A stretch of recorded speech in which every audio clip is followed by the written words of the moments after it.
I was flipping steaks on the grill, humming along to an old blues track, when a voice screeched over the fence like nails on a chalkboard. "That one, that's the house my sister's taking." My wife dropped her drink, I dropped the tongs, and the dog actually backed up 3 steps. Karen, the HOA president, was standing at the edge of our lawn, flanked by a woman in oversized sunglasses, a white designer jumpsuit, and enough perfume to evacuate a beehive. She looked around like she was house shopping at a luxury estate auction. Then she pointed again, not asked, pointed like it was some sort of royal command. "My sister Alexis has decided she wants this house," Karen repeated. "You have 30 days to vacate." Now there are certain moments in life when your brain just doesn't know how to process what's being said. This was one of them. I blinked a few times, looked at my wife, she blinked back. We both laughed, at first not because it was funny, but because it sounded so far beyond stupid it had to be a joke, but Karen's face remained carved in smug stone. Then she stepped forward and handed me a letter printed on some faux official HOA letterhead. The language was wild. It claimed due to an emergency reassignment provision and a special family consideration clause, the property was being transferred to a family member in need. Alexis was listed as the recipient. My name wasn't even mentioned. "You're serious?" I asked, stunned. Karen flipped her bobbed haircut over one shoulder and said, "Absolutely, the board has agreed, you're free to pack now." Alexis chimed in from behind her, "That kitchen's going to need a full gut renovation," she added while scrolling through her phone. She wasn't even making eye contact with us. My wife let out a disbelieving sound and stepped forward to say something, but I held her arm instead. I calmly looked at both of them and nodded slowly. They didn't know it yet, but this entire interaction had just been captured on 6 separate security cameras, including one zoomed tight on the ridiculous paperwork Karen handed me. What they didn't know, and what made this entire stunt spectacularly stupid, was that I was a federal civil court judge, not retired, not part-time, not honorary. I was the active sitting judge currently overseeing a case involving Karen's HOA, a case that included fraudulent assessments, HOA overreach, and illegal occupancy demands. I didn't assign myself the case, obviously, but the judge it went to was a close colleague, and when I'd read the complaint, I almost choked laughing at the name on the defendant line, Karen Matthews. But today I decided to play dumb. I glanced over the letter and tried not to smirk. "Interesting," I said. "Is there a move-in date?" Karen didn't catch the tone and proudly declared, "First week of next month." Alexis already hired movers. In fact, she's bringing by some samples for the new paint this afternoon. You'll want to remove your things before then. Alexis finally looked up from her phone and started taking pictures of our front porch, then walked into our yard without permission, examining the exterior walls. She loudly declared she would be replacing all the windows and probably installing a hot tub out back. It was like we'd turned invisible. She was so entitled she didn't even recognize we were the current legal homeowners. Karen meanwhile began lecturing us about community values and how sacrifices must be made for families undergoing hardship. I asked what kind of hardship Alexis was facing, and Karen said she was emotionally recovering from a divorce. I asked if that was the HOA's concern, and Karen said with a completely straight face, "Emotional health is a community matter. That's in our mission statement." I had to bite the inside of my cheek to keep from laughing. My wife stood frozen, trying to process whether we were part of a prank show or if this was real. Karen then dropped one more bombshell. She said she had already changed the HOA's internal database to reflect Alexis as the pending owner of the property, and that the locksmith had been pre-scheduled for the following Friday. I asked if they'd be coming with police. Karen replied confidently, "They won't be needed. You'll be gone by then anyway." I leaned back against the railing and took a deep breath. This wasn't just entitlement, this was a legal ambush by someone who didn't understand how anything worked, and she was arrogant enough to believe she could strong-arm a judge out of his own house on the basis of a fake HOA rule she invented herself. So I leaned forward and said, "You know what, Karen, I appreciate the heads up. Let me just gather a few things before your crew shows up. I'll make it easy for everyone." Karen beamed and said, "See, that's the community spirit we like to see." Alexis said, "Great. Can you leave the curtains? They're perfect for my aesthetic." My wife looked at me like I'd lost my mind, but I nodded and walked inside. I went straight to my home office, shut the door, and pulled out the folder marked HOA versus Karen Matthews. I slid in the freshly printed screenshots from the security cams, then typed up a transcript of the entire bizarre interaction. I also called my colleague Judge Mendoza and gave him the update. He started laughing before I finished the sentence. You serious? She showed up to your house to take it. That's the kind of bold that wins awards, he said. Oh, it gets better, I replied. She scheduled a locksmith and declared emotional hardship as a legal transfer clause. He stopped laughing. I'm moving the hearing up, he said. Let's get this on record. Back outside, Alexis was measuring the front porch with her phone and talking about where her Tesla charging station would go. Karen was trying to peek into our garage. I opened the door, smiled, and told them I just called our insurance company to let them know about the upcoming transfer in case anything valuable went missing during the quote transition. Karen looked a little uncertain now, but nodded, trying to keep face. Inside, my wife whispered, "What exactly are you doing?" I whispered back, "I'm letting her dig her own grave, one HOA clause at a time. I'll hand her the shovel when she shows up with the locksmith." That night, Alexis posted a picture of our house on Instagram with the caption "Future Home Vibes" with a heart emoji, and Karen replied, "So happy for you, sis. HOA always has your back." I took a screenshot and added it to the evidence folder. This was going to be one for the ages. She thought I was just another homeowner at the mercy of her fake bylaws. What she didn't know was that I was the one about to rule on her eviction from her own home, and I had every intention of making it poetic justice. The next morning started with Karen marching down the street like a parade marshal on a power trip. She was dressed in a blazer that looked 2 sizes too tight and carried a clipboard as if it were the Holy Grail. She knocked on 3 different doors before she got to mine. I watched her from the upstairs window as she strutted around like she owned the entire subdivision. Right behind her, trailing with the enthusiasm of a hungover intern, was a lanky man in a polo shirt and khakis carrying a tape measure and what looked like a laser scanner. I recognized him instantly. Calvin Raymond, self-proclaimed property assessor, unofficial HOA appraiser, and full-time fraud. I'd seen his name show up in 3 different HOA cases involving illegal rezoning and forged appraisals. He had no real license and was under ongoing investigation.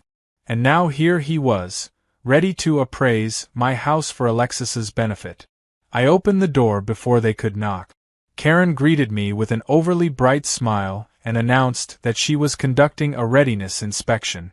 I pretended to act confused. "I thought you said the transfer wasn't final until next month," I said, eyeing Calvin. Karen laughed and waved her hand dismissively. "Oh, this is just routine. Calvin here is certified. Alexis needs to know what renovations to plan for. You understand?" "Of course," I replied, stepping aside. "I'm always eager to help the community." They walked in like real estate agents showing off a model home. Calvin immediately pulled out his scanner and started mumbling numbers to himself. Karen trailed behind him with her clipboard, making notes and muttering things like outdated paint scheme and insufficient lighting in hallway. My wife, seated in the living room with her tablet, looked up with the kind of deadpan expression only someone raised in Brooklyn could master. "Can I help you?" she asked. Karen smiled sweetly. "No need, dear. Just making sure Alexis doesn't have any surprises when she moves in." My wife didn't even blink. "Oh, she's in for a surprise, all right," she said, then went right back to reading. Calvin peeked into our kitchen, nodded approvingly at the granite countertops, and took a few measurements. Karen loudly declared that the island would probably be removed to make space for an open concept feel. I decided to join them and asked Calvin if he was bonded and licensed. He froze for a second but quickly recovered with a mumbled yes, of course. I asked which state board he was registered with. He gave me a name I knew didn't exist. I smiled, said nothing, and made a mental note to forward that bit to the investigators working on his pending case. Karen moved on to the upstairs and I followed casually, making sure to record everything on the discreet lapel camera I had clipped to my shirt. She walked straight into the master bedroom, looked around, and said Alexis is going to love this space. Probably knock out that wall and extend it into the closet. I chuckled and asked her how she planned to extend it into the neighbor's property. Karen blinked, then smirked. Details, she said. We always find a way. By the time they finished the so-called inspection, Karen was practically giddy.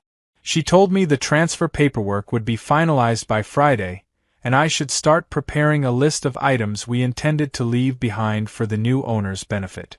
Calvin handed me a form, claiming it was a standard occupancy evaluation, and told me to sign at the bottom. I took the form, read it, and immediately recognized 3 falsified lines stating that I had agreed to vacate voluntarily. I looked up and smiled. I'll have my lawyer take a look. Karen stiffened a little but forced a smile. Just routine, nothing to worry about. She left the form on the table and strutted out with Calvin behind her. As soon as the door shut, I picked up the form, walked to my office, scanned it, and sent it to the state licensing board. Then I called Detective Loretta Hahn from the city's HOA fraud unit. She answered on the second ring. I gave her a full summary of the morning and forwarded the video footage, including the moment Calvin lied about his credentials. She groaned. That guy again. We've been waiting for someone to catch him red-handed. You just handed me a gift-wrapped case. The next day, Karen outdid herself. She taped an official-looking notice to our front door claiming the house was under HOA reassignment review and that no changes or modifications could be made without board approval. The paper had a giant red stamp across it that said property transfer pending in block letters. Neighbors walking their dogs paused, stared, and began whispering. Within hours, I'd received 2 texts from longtime residents asking if we were really moving out. One even offered to help us pack. I responded with a smiley face and said all was well, just an HOA mix-up. Karen must have thought she was winning. She even walked past later that afternoon and waved at my wife with the kind of smugness that made you want to water your lawn at her feet.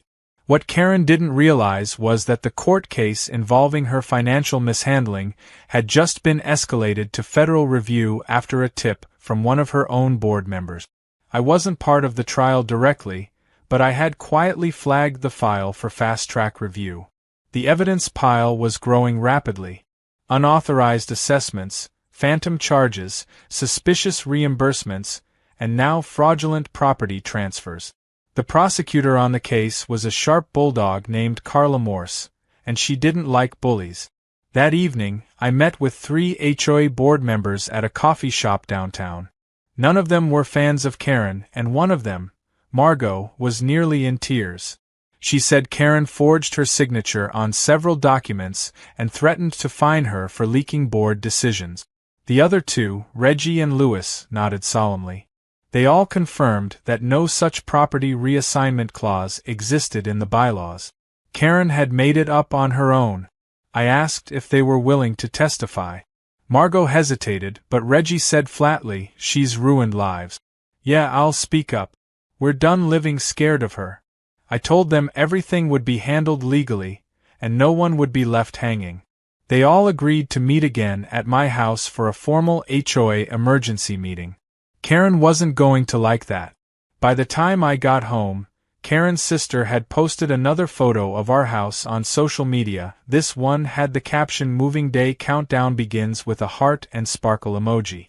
It was followed by a comment from Karen that read, "Can't wait to see you in your new home, next step paint samples." I took one last look at the photo, then filed it away with the rest of the evidence. If they wanted to play dirty, I could play legal. The difference was I actually knew how the system worked. Karen was about to discover that you can only fake power for so long before the real thing shows up with a badge and a court order.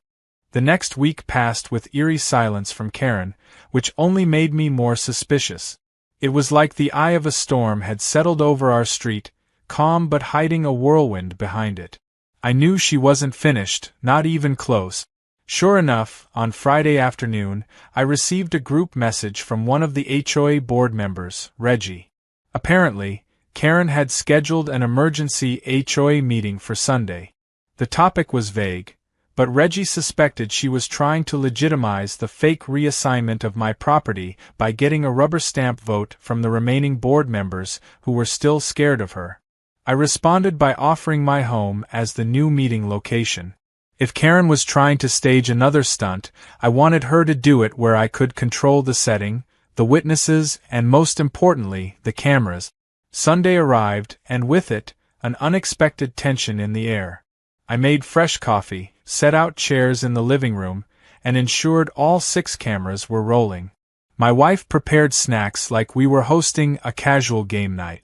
By noon, Reggie, Louis, and Margot were seated with us, looking around nervously. They'd brought copies of the HOA bylaws, prior meeting notes, and a few documents they had quietly rescued from Karen's locked file cabinet. Each one of them had a story about how Karen had manipulated board votes, changed fines without approval, and invented rules to control residents. The expressions on their faces weren't just fear, they were embarrassment and frustration. They had been tricked for so long, and now that the fog was lifting, they were furious. At exactly 1 o'clock, the front door swung open without a knock. Karen marched in like she still owned the place, her heels clicking on the hardwood like a metronome of madness. Right behind her was Alexis, wearing oversized sunglasses indoors and carrying a binder that looked more like a fashion magazine than any legal document.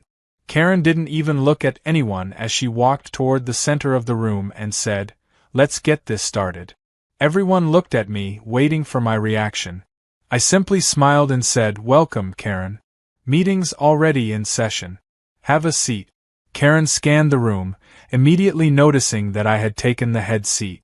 Her eyes darted to the board members, who were now visibly backing me. She narrowed her gaze. "This isn't a sanctioned meeting. You can't hold a meeting without the president's approval." Margot, voice trembling but clear, replied, "Actually, the bylaws say any 3 board members can call a meeting.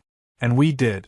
Karen turned slowly toward her, eyes wide with disbelief, as if Margot had just betrayed her in public.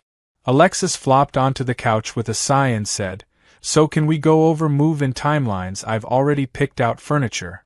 Karen raised a hand to silence her, then turned back to the board. "This is nonsense. This is my HOA. I built it. This man doesn't even belong here." She pointed directly at me, shaking with rage. I leaned back in my chair, calm as ever. "Well, Karen, funny you mention that. Because the agenda today includes some clarity about legal property boundaries and ownership. Would you like to start by explaining the reassignment clause?" She opened her mouth to speak but froze when I pulled out a printed copy of the fake transfer letter she'd handed me, complete with forged signatures and a fabricated HOA stamp. I slid it across the table.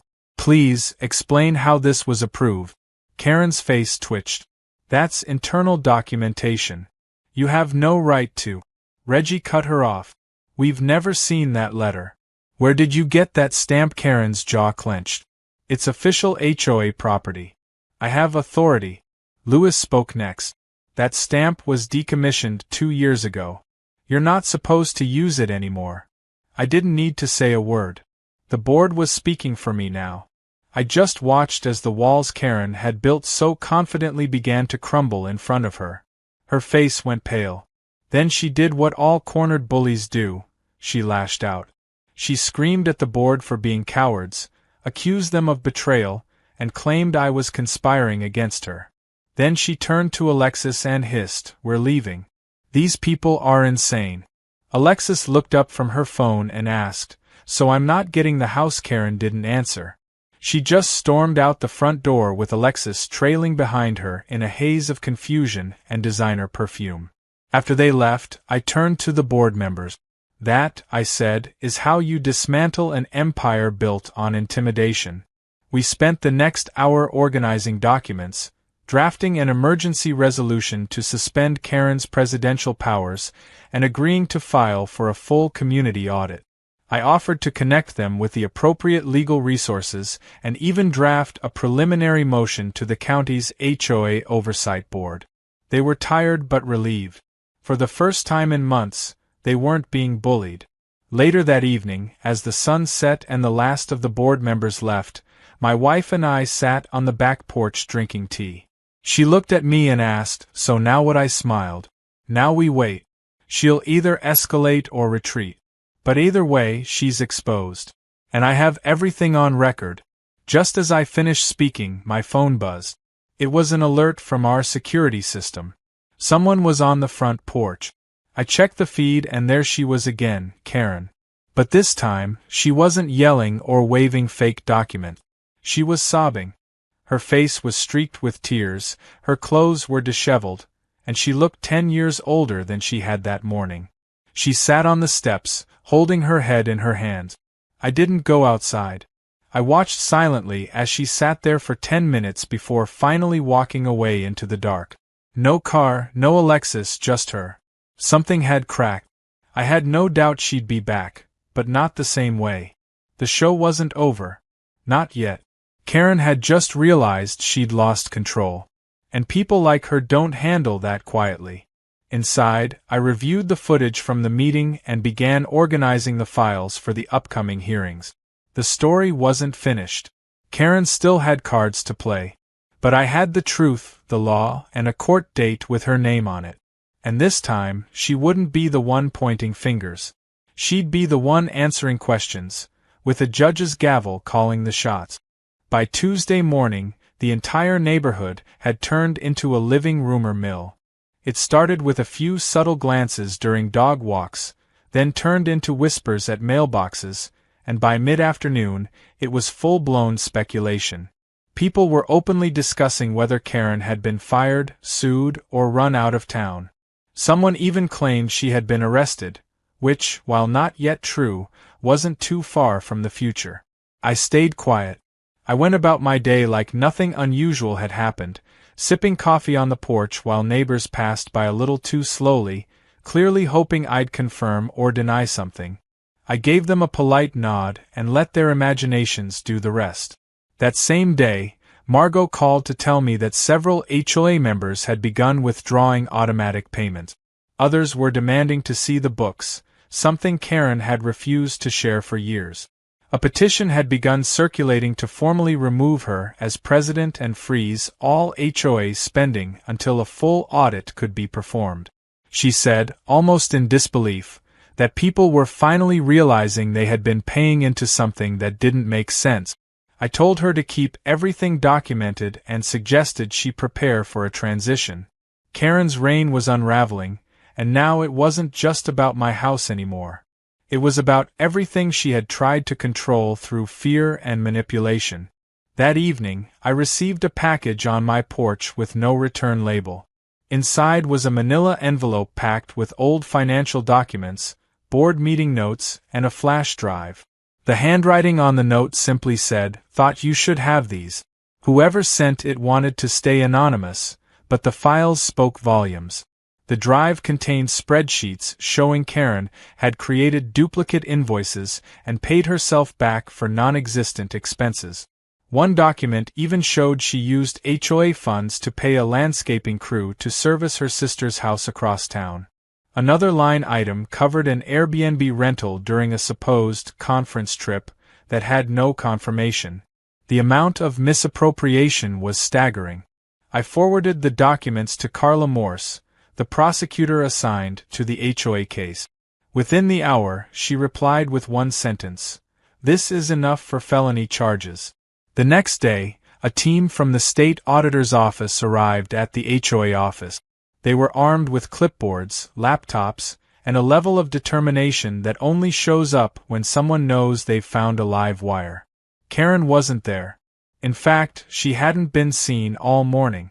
Alexis, however, had posted a cryptic Instagram story about being targeted by jealous haters, and that greatness always scares the small-minded. She also mentioned her upcoming move-in with a smiling selfie in front of our mailbox. I stood by the window, watching the auditors march in and out of the small HOA office like a SWAT team with laptop. Then around noon, Karen's SUV screeched into the parking lot. She leapt out of the car, wild-eyed and shouting before she even reached the door. Neighbors gathered. Phones came out. And just like that, Karen's meltdown went viral. She screamed about private property, fake audits, and personal vendettas. She tried to grab documents from one of the state agents, who calmly handed her a printed warrant authorizing the investigation. She snatched it, tore it in half, then stomped off in tears. The agents barely blinked. One of them calmly picked up the torn paper, pulled out a second copy from his folder, and continued working. That single scene told everyone watching exactly who was in control now. Back at home, I received a message from Officer Riggs, the same officer who had previously been assigned to our neighborhood complaints.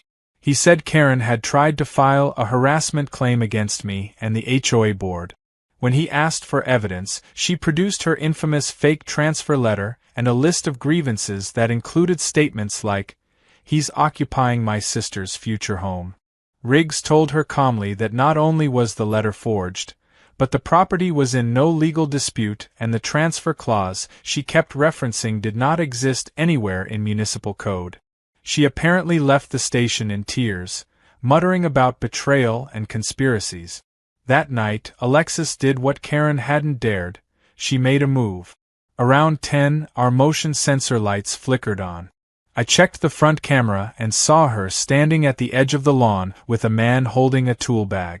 She was pointing at the front door, arguing with him. I opened the door before she could step closer. She flinched, clearly not expecting me. I kept my tone polite.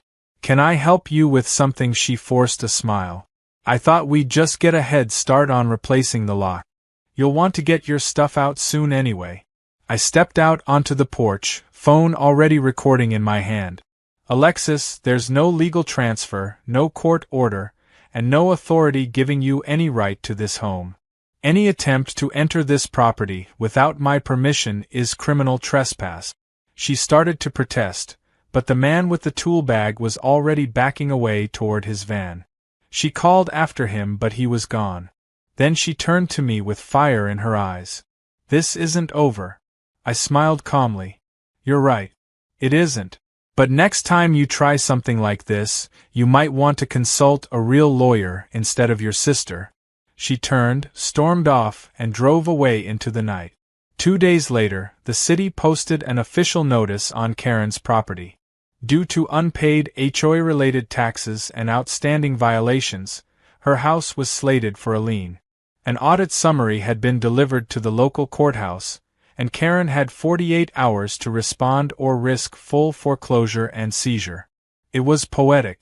She had tried to take my home with fake documents and inflated confidence, and now hers was being stripped away legally, brick by brick.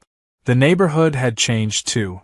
People who used to avoid eye contact now waved and smiled. Reggie told me he'd been asked by several residents to run for HOA president.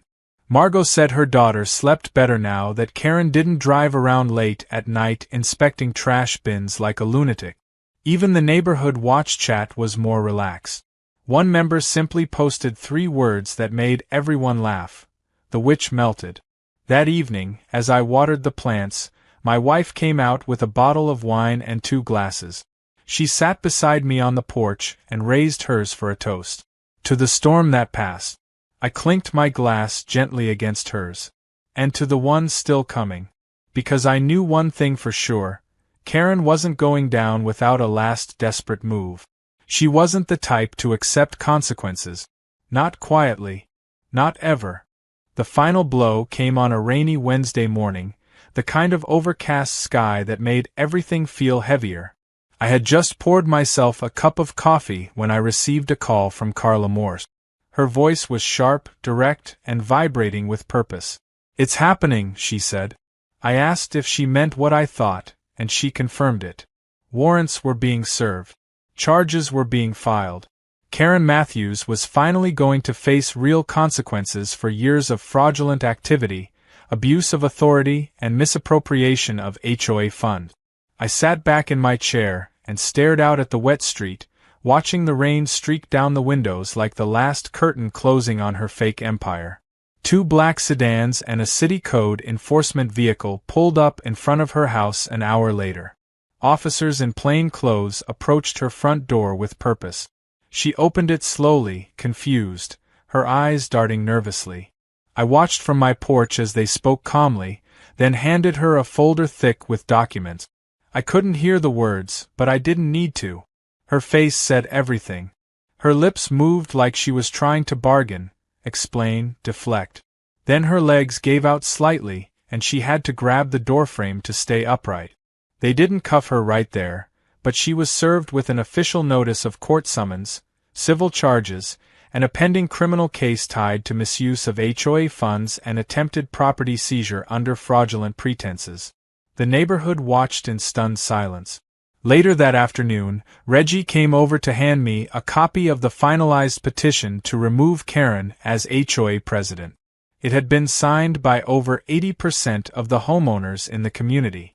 In the space of just 2 weeks, Karen had gone from untouchable tyrant to universally condemned. Reggie said the new board would be meeting the following Sunday to elect a new president and approve transparency reforms. I suggested they begin with a financial audit every quarter and an open forum for community vote. He nodded, then laughed and said, "You really did this by just sitting on your porch and sipping coffee?" I smiled back and said, "That's the thing about power. Real power doesn't shout. It just waits for the noise to fall apart." But Karen wasn't quite finished. The next evening, she posted a long unhinged rant on the community forum claiming she was the victim of a targeted conspiracy, calling me a plant from a rival development company, and accusing the HOA board of being bribed by shadow investors. She claimed Alexis had been denied her dream home due to jealousy, and that the reassignment clause was real but misunderstood. Most replies were sarcastic gifs or laughing emojis. One person asked if she needed professional help. Another posted a photo of her house with the caption "Eviction vibes pending." The biggest surprise came at the end of the week when a moving truck showed up in front of Karen's home. It wasn't the kind that arrived quietly. It was a massive, diesel-chugging behemoth with 2 men in jumpsuits and clipboards. They didn't knock. They walked straight into the house with a copy of the foreclosure order and a list of items to be removed. Karen came out screaming, demanding to know who authorized this. One of the movers calmly pointed to the court stamp on the document. She tried to block the doorway but was physically escorted aside by a sheriff's deputy who had been assigned to enforce the order. The entire street gathered to watch. A few neighbors brought lawn chairs. One guy handed out popcorn. Karen's prized art pieces, her furniture, and her massive collection of HOA awards were packed up and rolled out like items at a garage sale. She stood there motionless, lips trembling, arms crossed tightly against her chest, as the house she ruled like a kingdom was dismantled right in front of her. Alexis pulled up halfway through, still in her Instagram influencer getup, and asked what was happening. Karen snapped something about betrayal, false charges, and unfair legal systems. Alexis took one look at the chaos and muttered, "I'm not going down with you," then drove off without another word. 2 days later, her house was listed publicly for auction. Proceeds would go toward covering the legal penalties and reimbursing the HOA for lost funds. I heard from Carla that more charges were likely to follow once forensic accountants finished digging through her years of falsified record. Her bank accounts had already been frozen, and the civil court was preparing to assign restitution payments for residents who had been overcharged or fined unlawfully. One board member even discovered she'd been double-billed for landscaping for 3 years. As for Alexis, her social media accounts went dark. Word got around that she'd tried to rent an apartment nearby under a fake name, but someone recognized her and reported it to the leasing office. Rumor was she moved back in with a distant cousin across the state, blaming the whole thing on mental stress and sabotage. She never apologized, never admitted anything, just disappeared the way people do when the internet turns against them. On the day of the new HOA election, I attended quietly as a resident. Margot was elected president with unanimous approval. Reggie and Louis became treasurer and secretary, respectively. They passed 5 new rules focused on transparency, financial oversight, and term limit. At the end of the meeting, Margot stood up and said, "Let's rebuild trust." That's all anyone wanted to hear. The applause that followed felt real, not forced like during Karen's reign. Back at home, my wife and I sat on the porch again, this time watching kids play in the street, neighbors chatting like old friends, and a peaceful quiet settling over the place. She leaned into me and said, "You think she'll ever show her face again?" I shook my head. "Not here. She burned every bridge on her way down. People like her always think they're untouchable. Then the truth taps them on the shoulder." She nodded and smiled as she raised her glass. I'd made a small wooden sign earlier that day and hung it under the fake one Karen had posted weeks ago, the one that had claimed the house for Alexis. Hers was still there, faded and cracked, but underneath it, my sign read "Evicted by Karma. Authorized by the court. No HOA approval required." As the sun dipped below the rooftops and the street lights flickered on, I realized something simple but profound. Justice doesn't always come with sirens or news cameras. Sometimes it shows up quietly, disguised as patience, law, and a mountain of receipts. Karen came for my house, but what she really did was hand me the blueprint for her own downfall. All I had to do was let her build it.